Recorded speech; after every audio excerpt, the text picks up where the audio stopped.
Tu sais qui va me sortir d'affaire? Tu sais qui va venir me sauver? Tu sais qui va sauver la situation? Personne. Je n'ai pas de secours, personne ne va venir me dire d'éteindre la télévision, personne ne va me sortir de la porte pour aller faire de l'exercice, personne ne va écrire le plan d'affaires à ma place. Je dois tout faire moi-même. Et beaucoup d'entre vous n'êtes pas là où vous devriez être. Pas parce que vous n'avez pas de talent, pas parce que vous n'êtes pas doué. Non, vous manquez totalement de discipline. Vous vous ménagez, vous vous dites que vous avez fait assez, vous vous libérez de toute responsabilité. Il est temps de te punir toi-même. Désormais, tu ne tiendras personne d'autre plus responsable que toi-même. Il est grand temps que la discipline devienne ta meilleure amie, ta compagne quotidienne. Il est temps de te confronter à toi-même. Tu es le seul à te saboter. Regarde-toi dans le miroir et dis-toi que tu ne vas plus te laisser aller. Tu dois être sérieux, tu dois te salir les mains si tu veux réussir. Ce sont ces moments où la vie te met à l'épreuve, ces décisions que nous prenons au quotidien, se lever tôt pour aller courir ou appuyer sur le bouton snooze. Faire cette répétition supplémentaire à la salle de sport alors que notre corps est à bout ou abandonné face à la douleur. Ces choix qui te propulsent vers le numéro 1 sont tout autour de nous, chaque jour. C'est quand tu te lèves ce jour-là et que tu fais ces petites choses, ces petits détails de la vie qui font la différence entre être un champion et être moyen. Tu crois que je ne suis jamais fatigué ? Bien sûr que si, mais j'ai des raisons plus importantes que ma fatigue. Je suis ici, je fixe le rythme, je m'assure que chaque jour compte, parce que je le fais pour ma famille, pour ma femme, pour mes enfants. C'est mon domaine et je vais le conquérir. Rien ne va m'arrêter. Je travaillerai tous les jours, quoi qu'il en coûte. J'ai besoin que tu penses aux personnes pour qui tu fais ça. Et quand le réveil sonne le matin, tu dois avoir en tête ces personnes pour qui tu te dépasses. Leur pensée doit être plus forte que ce réveil. Donc quand il sonne et que tu ne te sens pas au top, tu dois te demander, est-ce que je mets en veille ou est-ce que je me lève pour bosser pour ces gens-là? Ta famille compte sur toi, tes rêves comptent sur toi, tout ce que tu as toujours voulu compte sur toi. Alors, tous ces jours où tu n'as pas envie de te lever, pense à eux. Tu n'atteindras pas le succès en abandonnant quand tu es fatigué, tu y arrives en abandonnant quand tu as fini, quand c'est terminé. Les rêves ne sont pas faciles, sinon tout le monde aurait tout ce qu'il veut. Se réveiller sans énergie ne suffira pas. Tu ne peux pas duper l'effort. Certains jours, tu dois avoir le cran et l'acharnement pour te lever et te mettre au travail. Tu ne gagnes pas des millions juste parce que tu es talentueux ou compétent, tu gagnes des millions parce que tu passes à l'action. Tu prends tout ton temps et ça doit s'arrêter. Tu ne peux pas te permettre d'avancer à un rythme de limace dans un monde qui file à toute vitesse. Ce n'est pas parce que tu es une mauvaise personne, mais tu resteras au milieu du peloton si tu ne te bouges pas. Il est temps de passer à la vitesse supérieure. Tu te dévoues à la routine quotidienne, même quand l'excitation de la motivation s'estompe. Le succès a toujours un prix, à chaque fois. Pas de rabais, pas de solde. Ça va te coûter de la sueur, du sang et des larmes. Alors arrête de chercher la solution facile, il n'y en a pas.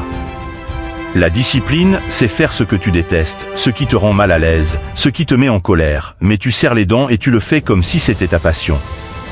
C'est accepter les moments difficiles, mettre ses bottes quand tu préférerais les enlever, sortir de ton lit quand les couvertures ressemblent à un cocon confortable, mais tu te lèves quand même parce qu'il y a du travail à faire. Ce sentiment de malaise, cette résistance, c'est un signe que tu es sur la bonne voie, car la vraie croissance ne se produit pas dans la zone de confort, elle se produit dans les tranchées, dans la lutte où chaque mouvement est un combat. C'est facile de faire ce qu'on aime, c'est une toute autre histoire de faire ce qu'on déteste avec la même intensité et la même détermination que si on aimait ça. C'est l'essence même de la discipline, ce n'est pas une question d'humeur ou de sentiment, c'est un engagement. C'est dire à ses émotions, j'ai une mission et je ne partirai pas avant que ce soit fini. Tu ne resteras pas toujours motivé, il y aura des moments où tu traîneras et où tout ce que tu voudras faire, c'est t'effondrer et manger n'importe quoi. Tu dois apprendre à te remettre en mouvement même quand c'est la dernière chose que tu veux faire. C'est ça qui fait la différence entre les rêveurs et ceux qui passent à l'action, entre ceux qui parlent bien et ceux qui jouent pour gagner. Le regret pèse des tonnes, mais la discipline pèse des onces. Il est beaucoup plus facile de regarder en arrière sur une vie pleine de discipline en sachant que tu as pris la bonne décision sur le moment, plutôt que de regarder en arrière sur une vie pleine d'excuses, pleine de regrets parce que tu n'as pas payé le prix de la grandeur. La discipline n'a que faire de ce que tu as envie de faire, c'est la force implacable qui te fait avancer quand tout le reste te crie d'arrêter. C'est faire le travail difficile et exigeant, et non seulement le supporter mais le posséder comme un patron. Tu réalises, tu fais avancer les choses parce que c'est ce que tu es, une personne d'action, une personne de parole. Tu restes fidèle à ce que tu as dit, pas pour la gloire, pas pour les applaudissements, mais parce que c'est la norme que tu t'imposes même après que l'émotion t'ait quitté, tu es toujours là, à lutter, à pousser, à aspirer, parce que c'est ce qu'il faut, c'est l'intégrité, c'est l'honneur, c'est le vrai pouvoir et tu as ce pouvoir en toi.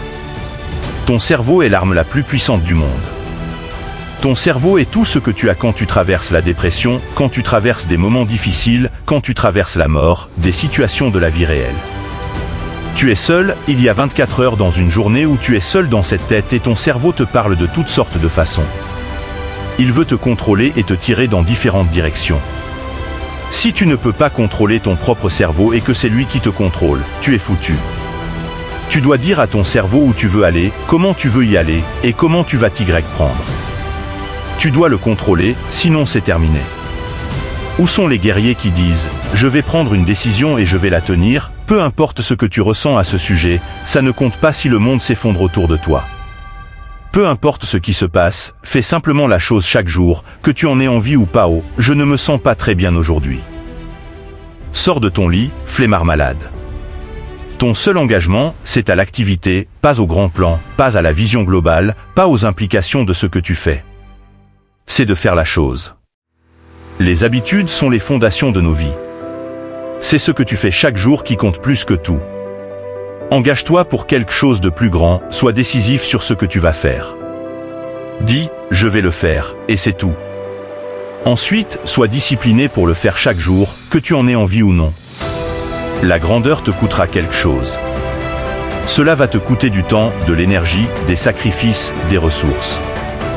Cela va te coûter des heures de ta vie, à t'allonger, à payer le prix, à faire le mile supplémentaire, à faire ce que les autres ne sont pas prêts à faire.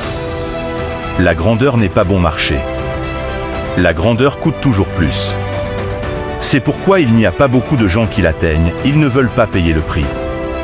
C'est l'attitude dont tu as besoin, c'est l'attitude d'un gagnant. Je ferai tout ce qu'il faut. Ne sois pas une personne fragile qui a peur de tout. Ne prends pas le chemin facile. Tu dois entraîner cet instinct. Ton instinct doit dire, lève-toi, bats-toi, mets ton cerveau en forme, libère-le de la peur, du doute, de la détestation de soi, de l'intimidation. Ne laisse personne te mettre des limitations, personne ne peut te dire ce que tu ne peux pas faire. Mais si, à la fin de la journée, tu veux accomplir quelque chose que les autres n'ont pas réussi, tu dois être prêt à faire des choses que les autres ne sont pas prêts à faire. Là où les autres fléchissent et abandonnent, tu dois devenir plus fort, là où les autres tombent sur le bord de la route, tu dois continuer. Tu dois fixer la barre très haut et dépasser toutes les attentes. Nous voulons tous être une bête, mais sais-tu ce qu'est une bête ? Une bête, c'est quelqu'un qui peut traverser l'enfer et être reconnaissant que ses jambes fonctionnent. Une bête, c'est quelqu'un qui a tout perdu, mais qui est reconnaissant de l'opportunité de tout récupérer, et même plus. Une bête, c'est quelqu'un qui a touché le fond et qui dit « Bien reçu, je vais tirer parti de ça. Il n'y a que du positif à partir de là. Je vais revenir encore plus fort. »